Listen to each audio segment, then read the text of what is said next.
안녕하십니까, 박민수입니다. 오늘의 말씀 주제는 무엇이 슬기로운 처녀인가 라는 주제로 말씀하겠습니다. 성경 말씀을 보실까요? 그때의 천국은 마치 등을 들고 신랑을 맞으러 나간 열 처녀와 같다 하리니 그 중에 5은 미련하고 5은 슬기 있는지라.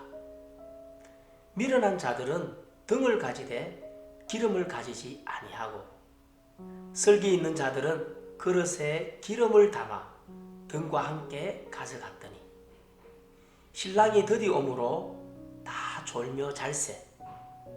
밤중에 소리가 나되 보라 신랑이로다 맞으러 나오라 하매 이에 그 처녀들이 다 일어나 등을 준비할세. 미련한 자들이 슬기 있는 자들에게 이르되 우리 등불이 꺼져가니 너희 기름을 좀 나눠달라 하거늘 슬기 있는 자들이 대답하여 가로되 우리와 너희의 서기에 다 부족할까 하노니 차라리 파는 자들에게 가서 너희 쓸 것을 사라 하니 저희가 사러 간 동안에 신랑이 오므로 예비하였던 자들은 함께 혼인잔치에 들어가고 문은 닫힌지라. 성경에서 예수님은 우리에게 슬기로운 5 처녀와 미련한 5 처녀의 비유를 통해 어떤 사람이 천국에 들어갈 수 있는지 말씀해 주셨습니다. 주님께서는 기름을 예비할 수 있는 자는 슬기로운 처녀로 주님께서 그분의 나라로 데려간다고 하셨습니다. 기름을 예비하지 못한 자는 미련한 처녀로 주님께 버림을 받게 되는데 이는 너무나 가련하지 않는가요? 주님을 믿었던 지난 몇 년을 돌이켜보면 목사와 장로는 늘 슬기로운 처녀가 되려면 열심히 추구하고 성경 공부에 참석하여 목사님이 전하는 성경 말씀을 듣고 진심으로 기도하며 주님을 위해 헌신해야 한다는 설교를 했습니다. 저는 늘 목사님의 말씀대로 추구해 왔고 심지어 병이나 뜻대로 되지 않는 일이 닥쳤을 때도 육을 따르지 않고 주님을 원망하지 않으려고 애썼습니다. 이웃이 저를 멸시하거나 폄훼할 때 주님께 기도하며 저에게 포용하고 인내하는 마음을 주시기를 구했고 또한 그들을 미워하지 않고 때로는 그들을 위해서 기도했습니다. 저는 이렇게 하는 것이 슬기로운 처녀이고 자신을 위하여 기름을 마련했기 때문에 주님이 오실 때 들림받아 천국에 들어갈 것이라고 생각했습니다. 그러나 몇 년이 지나면서 여러 가지 큰 재난이 연이어 내리고 성경에서 주님의 재림에 관한 예언이 다 이루어졌다는 것을 보았는데도 아직까지도 주님을 맞이하지 못하고 있습니다. 저는 지금의 징조를 볼 때 주님이 돌아오셨어야 하는데 주님은 왜 저를 천국으로 인도해 주지 않으셨는지 당혹스럽습니다. 이게 어떻게 된 일입니까? 설마 제가 이렇게 기름을 준비하면 주님의 뜻에 합하지 않는지, 대체 어떻게 된 일인지, 이렇게 기름을 준비하면 주님의 뜻에 맞지 않는 건지 곤혹스러웠습니다. 한동안 찾고 구하던 중 어느 날 저는 우연히 한 권의 책에서 이런 말씀을 보았습니다. 슬기로운 5 처녀와 미련한 5 처녀란 다 사람의 수를 가리키는 것은 아니고 다 어떤 부류의 사람들을 말하는 것도 아니다. 슬기로운 5 처녀는 사람의 수를 가리키고 미련한 5 처녀는 한 부류의 사람들을 가리킨다. 하지만 이 둘은 장자들을 의미하지 않으며 모두 피조물을 가리키는 말이다. 그래서 그들에게 말세에 기름을 준비하라고 한 것이다. 피조물은 원래 내 자질을 갖추고 있지 않다.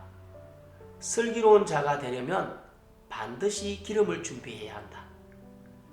그러므로 말씀을 갖춰야 하는 것이다. 이 말씀을 보고 성경에 기록된 내 양은 내 음성을 들으며 나는 저희를 알며 저희는 나를 따르느니라. 어린 양이 어디로 인도하든지 따라가는 자며 라는 구절이 떠올랐습니다. 이 구절을 묵상하다가 재림에 관한 예수님의 성경 예언에 나오는 두 부류의 사람은 슬기로운 처녀와 미련한 처녀라는 것을 알게 되었습니다. 누가 슬기로운 처녀이고 누가 미련한 처녀인지는 하나님이 다시 오셔서 바라는 음성을 듣고 알아차릴 수 있는지의 여부에 따라 확정됩니다. 하나님께서 바라는 음성을 듣고 신랑의 음성임을 알아차려 그리스도를 받아들이고 순종하며 하나님의 새로운 사역을 따라가는 것이 슬기로운 처녀의 모습입니다. 슬기로운 처녀는 하나님의 말씀에 귀를 기울이고 하나님의 말씀에서 하나님의 음성을 들을 수 있습니다. 그러나 하나님의 음성을 듣지 못하거나 하나님의 음성을 듣고서도 신랑의 음성인지 알아차리지 못하고 그리스도를 부인하고 거절하는 자들은 모두 미련한 처녀입니다. 미련한 처녀는 겉면의 것만 중요시할 뿐 하나님의 음성에는 귀를 기울이지 않으며 하나님의 말씀에 대해서 알지 못하기 때문에 자신의 관념과 상상에 따라 하나님을 믿다가 버려져서 도태되는 것입니다. 그제서야 저는 목사님이 우리에게 가르쳐준 슬기로운 처녀가 되고자 추구하는 실행법이 전혀 주님의 뜻에 맞지 않는다는 것을 비로소 깨닫게 되었습니다. 오직 고생하며 사역하고 주님을 위해 헌신하며 성경 글귀를 아는 것만 중요시할 뿐 주님의 음성 듣기를 중요시하지 않으면 이는 결코 슬기로운 처녀가 아니라 미련한 처녀입니다. 2000년 전 예수님을 대적하고 정죄한 바리새인들을 살펴보면 그들은 다 성경 율법에 정통했고 성경의 도리를 많이 알았지만 또한 고생하고 사역했지만 하나님의 말씀을 실행하고 체험하는 것을 중요시하지 않았기 때문에 하나님을 조금도 알지 못했습니다.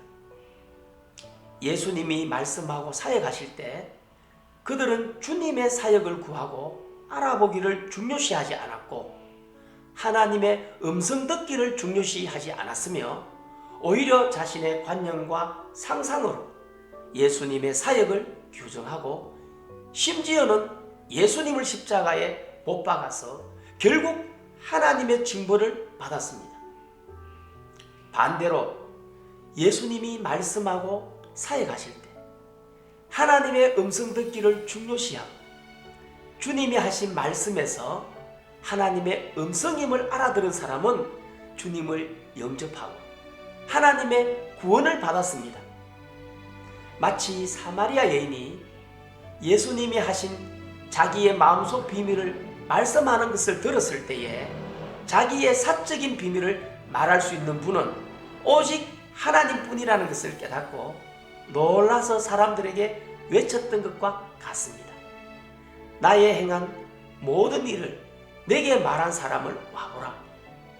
이는 그리스도가 아니냐 하니 그는 예수님의 말씀에서 그분이 바로 오리라 한 메시아임을 알아봤습니다.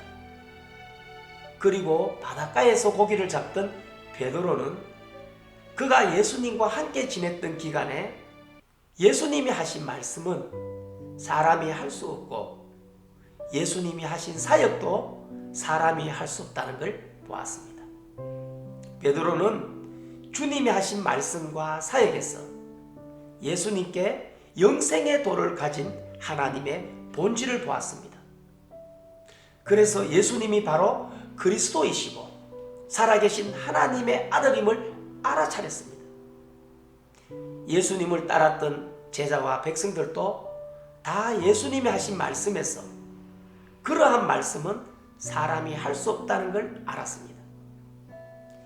예수님이 하신 말씀은 진리요 길이요 생명이고 그 음성은 하나님에게서 온 것이라는 점을 알았습니다.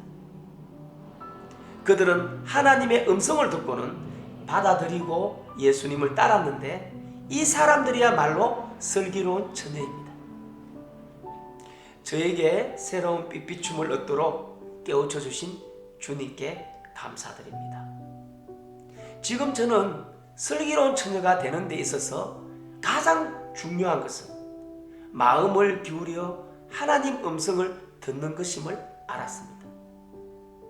누군가 신랑이 오셨다고 외치는 소리를 들으면 그들이 전하는 말씀이 하나님께서 바란 음성이 맞는지, 하나님이 현현하셨다는 말씀이 맞는지 빨리 구하고 알아봐야 됩니다. 그래야만 주님의 재림을 맞이할 수 있습니다. 이제 어떻게 해야 슬기로운 처녀가 될 수 있는지 여러분들은 아셨을 겁니다. 당신이 슬기로운 처녀라면 꼭 주님의 재림을 맞이할 수 있으리라 믿습니다. 끝까지 시청해 주셔서 감사합니다.